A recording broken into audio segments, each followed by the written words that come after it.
background checks for Uber, Lyft, DoorDash, all of these gig platforms are taking forever for some drivers, leaving them without income. What exactly is going on? What's up, guys? Brandon Sellers here with Gridwise, here to talk about a super important topic that I'm not seeing anywhere else, but a ton of you drivers have emailed me. I listen and I do the best I can to actually reply to those emails, but we certainly listen and we try to basically investigate things that are going on, right? So this background check thing has popped up so much where people are just having their background checks take forever. And that, of course, means you can't drive while you are getting a background check. So what the heck is going on, guys? We are going to talk about why this is happening and what drivers can do to make sure that this doesn't happen to them, or they can kind of get through this background check process, right? So before I get started on all that, first of all, if you like this video, if you like Gridwise, if you want to hear more about our topics, please hit the subscribe button below. That would mean a lot to us so that we can kind of keep delivering you awesome content. But so let's just kind of just go ahead and just jump right into it here, right?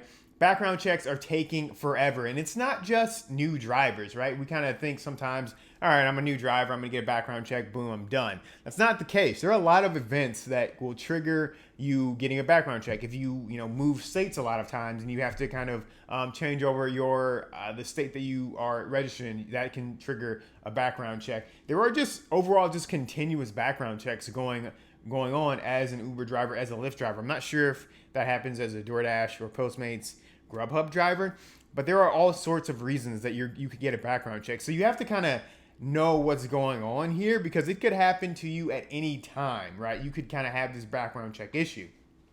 And so basically what's going on is COVID. Honestly, just like how everything else this year has been affected to COVID. Well, I don't know, one video, we're just going to sit here and just kind of talk about how COVID has just kind of just upended everyone's lives and made 2020 especially trash. But COVID is a big reason why these background checks are taking so long, because the courts are closed.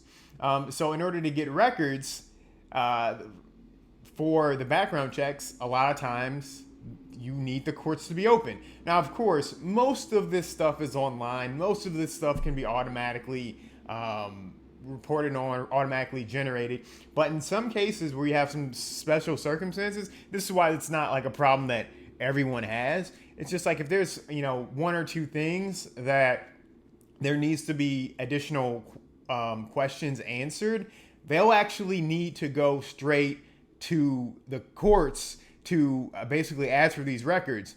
Problem is these courts are already closed. So we actually, when we found this out by, I'm sure a lot of you know that most of these companies, Uber, Lyft, DoorDash, etc., they use a service called Checker for their background checks. They pay Checker to do these background checks.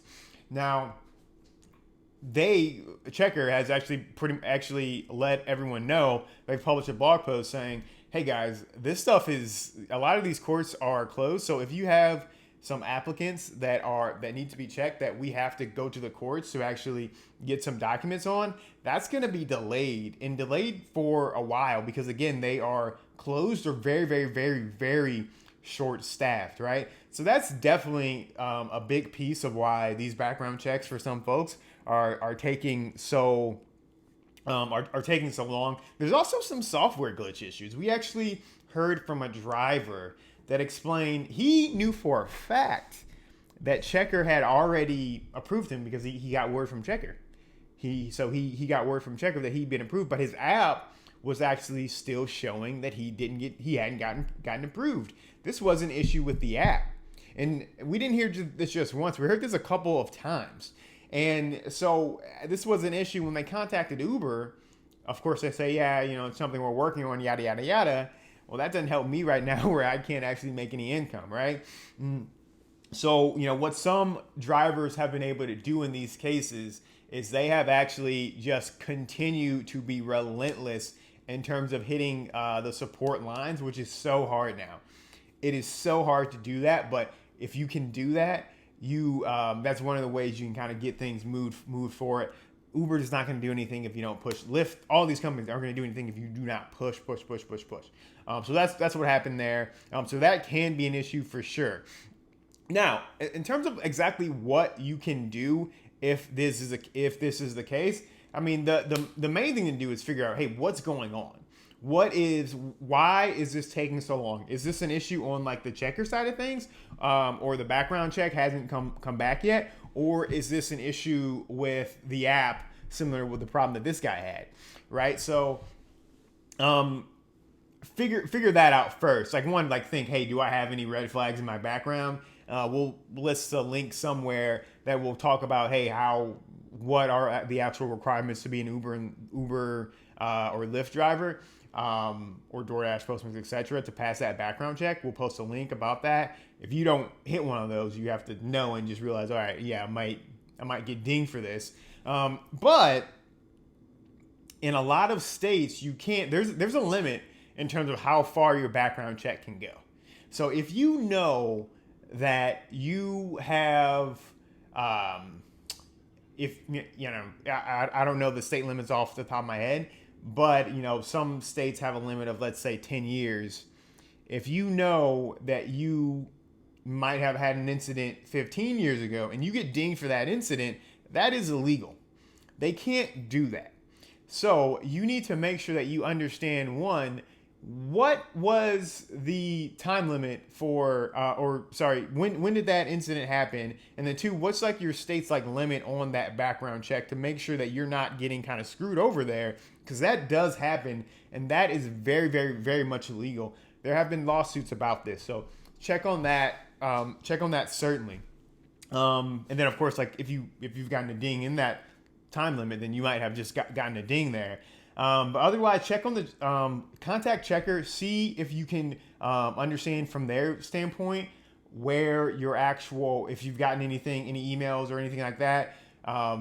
Check on their end to see, hey, has that actually been approved? To see if, is it this weird issue where the Uber app just isn't recognizing that I have had my background check be passed. If that's the case, then be relentless in terms of contacting Uber support. There's not a ton you can do there other than just be absolutely relentless there.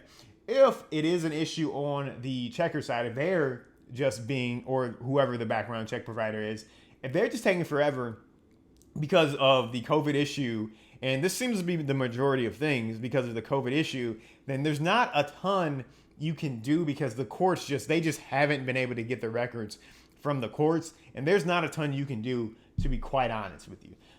So that's a difficult situation there. The best thing really, and I am beating a dead horse here, guys.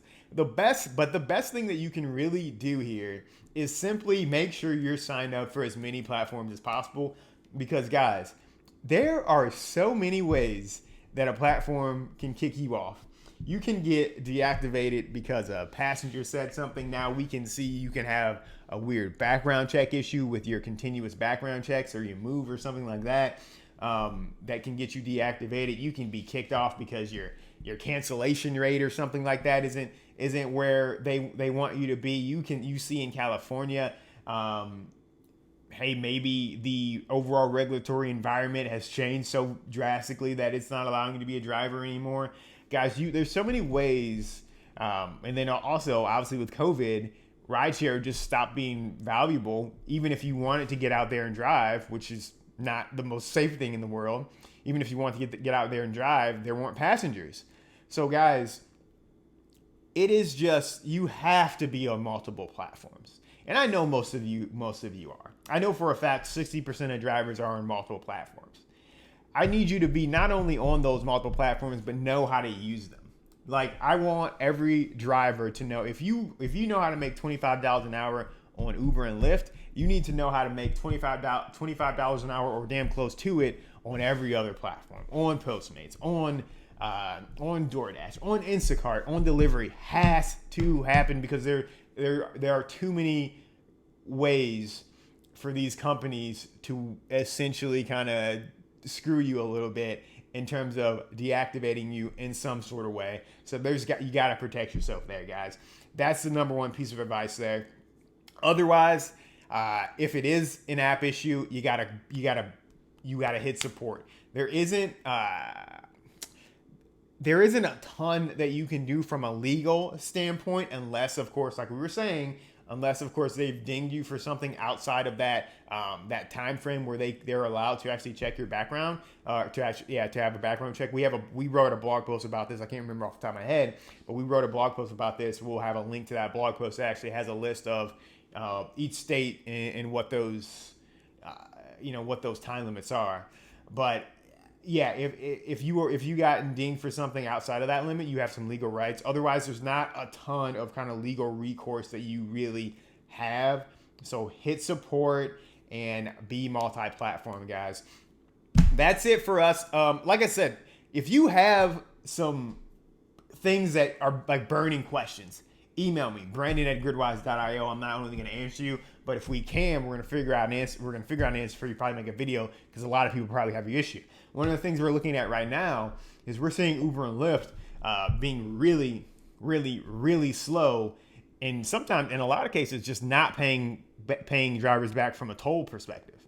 I had a driver email me the other day saying, "Hey, every time I need to get my tolls reimbursed, I have to just go and call them. I have to just harass them to be able to get my money here." And which is obviously not right. A lot of drivers are actually owed money from what we're hearing. So we're going to have a video about that next week. So keep a lookout for that. Hit subscribe. We're going to be kind of just investigating, digging into so many different things. Hit subscribe so we can continue to give you this awesome content, guys. And have a great day. Have a great weekend. Whatever time period you're watching this, have a great one.